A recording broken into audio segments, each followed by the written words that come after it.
everybody, my name is Rebecca Fleming and I'm a lifestyle change facilitator at Keith Healthy Living. Now in today's food demonstration I'm going to be showing you how to cook some marvellous chicken fajitas. Now I'm going to be joining you in the comfort of your own home and together we will cook an amazing dish.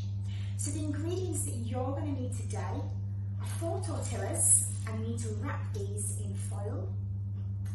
You then need to chop 2 chicken breasts up, so it's nice and diced. You're going to need to chop up 1 red onion. You need to finely slice 1 red pepper, but you can use yellow if you want. You can also use green. You're going to need 1 heaped tablespoon of paprika powder, 1 heaped tablespoon also of coriander leaves and a pinch of cumin. You're going to need 2 garlic cloves and later on we will crush these. You're going to need 4 tablespoons of olive oil.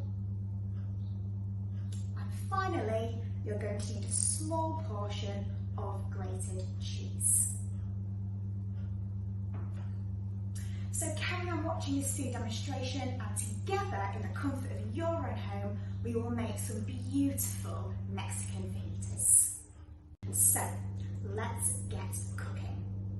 Now what you want to do first is you need to preheat your oven to 200 degrees.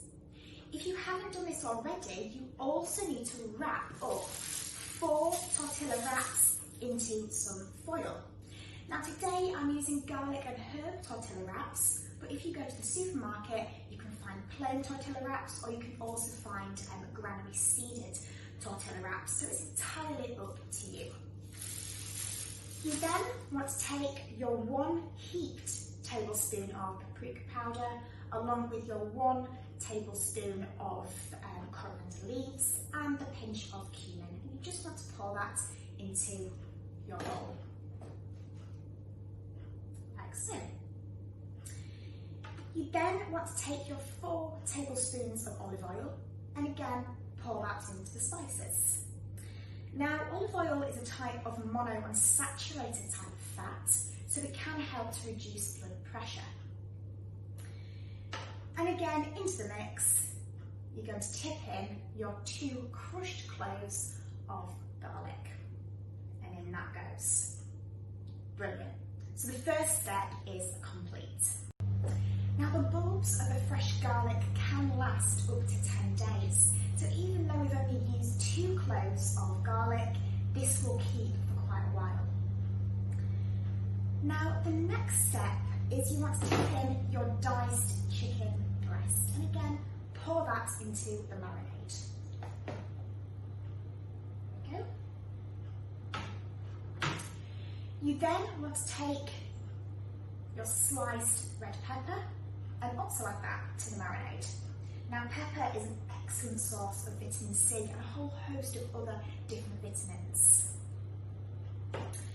We're then going to tip in our chopped red onion, and I love adding red onion to any of my dishes for that burst of flavour. And again, sprinkle that in.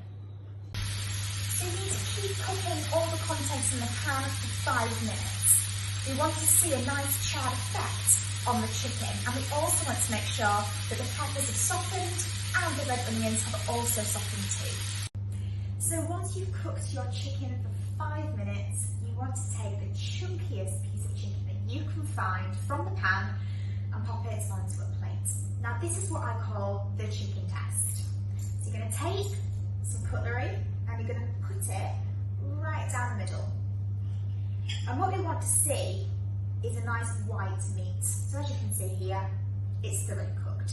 If it wasn't thoroughly cooked, it would be pink in the middle, and that would be dangerous for our health because it increases our risk of developing food poisoning.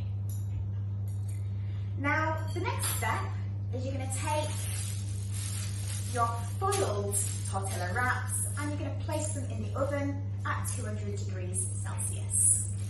So you want to take your tortilla wrap, which is nice and warm, and you just want to scoop the chicken, the peppers and the onions down the middle of your tortilla like so. You then want to sprinkle a little bit of cheese on top of all your ingredients. Now I'm using a low-fat red Leicester cheese, but if you want to have full-fat cheese, if you want to have cheddar cheese, that's entirely up to you. And again, cheese is an excellent source of calcium. Again, full of vitamins, full of minerals. So fold your wrap from the bottom, fold it from the side and the other side. And you've got a little parcel, and there you have it, your Mexican fajita. Now you can serve your Mexican fajita with salsa and green salad. That will taste absolutely delicious. So thank you for joining me in today's cooking demonstration. I've really enjoyed working with you today, and hopefully I can welcome you all back to the KHL kitchens very soon.